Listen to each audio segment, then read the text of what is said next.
What's up, everybody? I'm your host, Joseph, and welcome to Fiction E Flow. Today I'm going to start a new series called Whatever Happened To. In this series, I'll explore different characters, vehicles, groups, and different items that have kind of been around in different comic book universes, but kind of have gotten lost or forgotten about, but there's still a passion for them, and then I would love to see them come back. So for today's episode, this is episode 1 of Whatever Happened To. I'm going to go with a character that I have loved for a long time, who's kind of been around but kind of been missing different parts in time in the Marvel Universe. It's Whatever Happened to Blink. Blink is an X-Men that first appeared in Uncanny X-Men issue 319 from 1994. She was introduced in this saga called the Phalanx Covenant. And what it was about was this group of techno-organic alien beings. Their entire purpose is to assimilate and add to their numbers and to control and dominate worlds. So this techno-organic group, the Phalanx, have a hive mind. So what one knows, they all know. And then they kind of, every generation knows things from the previous generation. So there was a rogue Phalanx that came to Earth several years earlier called Warlock. And he was like this rogue, malfunctioning, techno-organic version of the Phalanx. And he bonded with this mutant named Cypher, who has the power to understand any language. And so they kind of had this symbiotic relationship, and that he was one of the new mutants. And he kind of was around and disappeared and got damaged at one point. And so these mutant-loving humans decided to capture him and use part of that techno-organic virus to enhance other humans and make them cyborgs to fight off the mutants. Because part of the Phalanx mission also was to destroy all mutants because they were like abnormal in the human race. Then enter Blink. So Blink and several other young mutants were being discovered, and they were being hunted down, and they were captured by the Phalanx and were put into this containment where they were going to be executed. So it kind of was a multi-issue jumping experience, because it went from like X-Men, X-Force, all the X books basically. And the X-Men got involved in trying to rescue those teenagers. So Blink's powers is what really makes her unique. Blink has the power of teleportation. Now, it's not your average teleportation. She has something called this Blink wave, where when she uses her powers, she can teleport not just people, but also parts of things or objects. And so all of her fellow mutants were captured, and she was trying to find a way, we were all trying to find a way to escape this place that they were being held. And Blink used her teleportation, Blink waves as she called it. So when Blink uses her powers, there's this weird effect that happens, and the artist did a really good job of drawing it. It was kind of like these triangle shaped panels that like showed that there was things blinking out of order or out of sequence.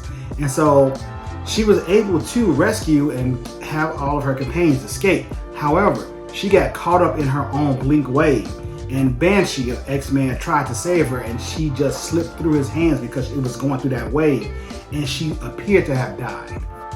The remaining captives actually came into a new group called Generation X that was led by Banshee and the White Queen at the time. And so they were training them, and they, it was like a good segue into that book. But I always wondered, like, man, Blink was such an interesting character. What happened to her? But my question got answered 1 year later. So a new book came out called Age of Apocalypse. And in this book, what happened was that Legion, which is Professor X's son, blamed Magneto for the reason he didn't grow up with his father. Right? He was like, it's all your fault. He made the X-Men. He occupied all this time. If it wasn't for you, I could have had a normal life and grew up with my father. Now, Legion has a really interesting power as well. Legion has dissociative identity disorder or multiple personality disorder, and each personality has a different ability. So it's kind of like almost unpredicted of what he can do. So one of his personalities had the power to time travel. So he theorized, if I go back in time and kill Magneto before he gets to interact with my father, then I'll have that time with him. So he went back, and he went to the early days when Magneto and Professor X were actually friends. And he tried to kill him. And the mutant Bishop intervened because he was a time-traveling mutant from the future. He was trying to stop the whole thing from happening. But Professor X, being who he is, when Legion went to go stab Magneto with like a psychic knife, Professor X jumped in the way and it killed him. And it erased him. And so because of that, Magneto ended up forming X-Men, but Apocalypse ended up gaining supremacy over the world and was taking over. And the X-Men were the few people that were still around that would kind of fight them off. And there wasn't that many of them. And during this Age of Apocalypse, the X-Men were kind of operating as like this resistance group. So they were kind of very sneaky, underhand, and kind of like doing a lot of spying on people and trying to stop and shut down Apocalypse's gain and order all over the world. It was really hard. So now enter Blink. She has gotten a little bit older. She has great hand-to-hand combat skills, and she has better control over her power. Now, instead of having this blink wave, she has discovered the ability to form her blink teleportation into these like javelins that she carries in her back with the quiver, and she uses them to throw them to like make portals, or she can, anything they hit, they can teleport parts of things like she did before, or she can even throw them at a person, and when they hit, it'll blink them out of sequence with themselves. So it's almost like separating their soul from who they are, and they kind of can't control what's going on right now for a little while.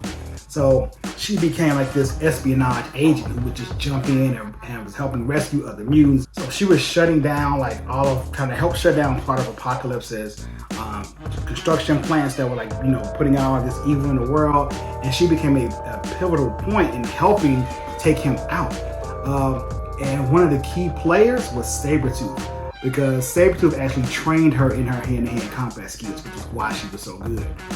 But at a last-ditch effort, when the X-Men were kind of going to win this war against Apocalypse, the humans that were still around and didn't want neither group to exist sent out nuclear bombs from Europe to land in America and destroy it. And they had just beat Apocalypse, and like, what can we do now? We can't stop this.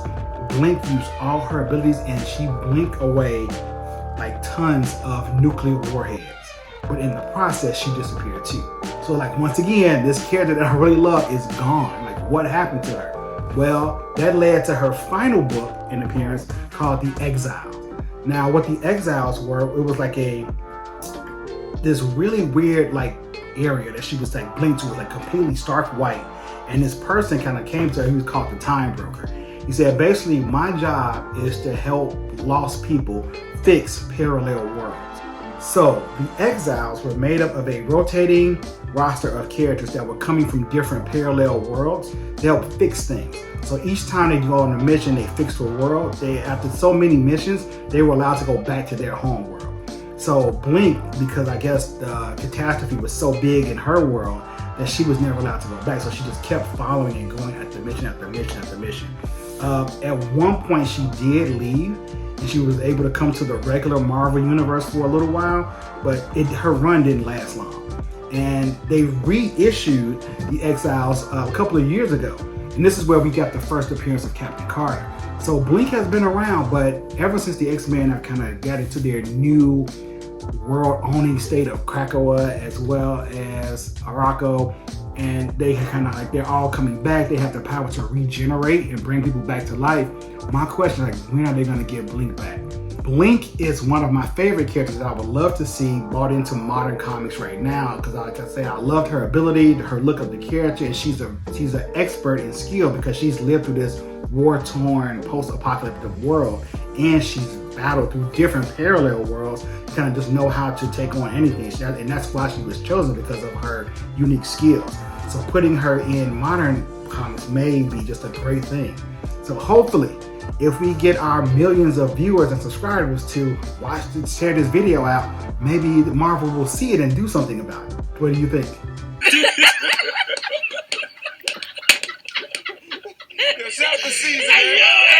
All right.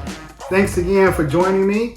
Don't forget to hit that notification bell, subscribe, leave a comment below. Let me know what you think about the character Blink. And in the description, I will leave some suggestions for reading tips to know more about the character Blink. And until next time, peace. I'm your host, Joseph. Fiction Ink Flow. I'm your host, Joseph. Fiction Ink Flow. I'm your host, Joseph. Fiction Ink Flow. If you don't have it, you are truly missing it. What's up? We are talking about Fiction Ink Flow.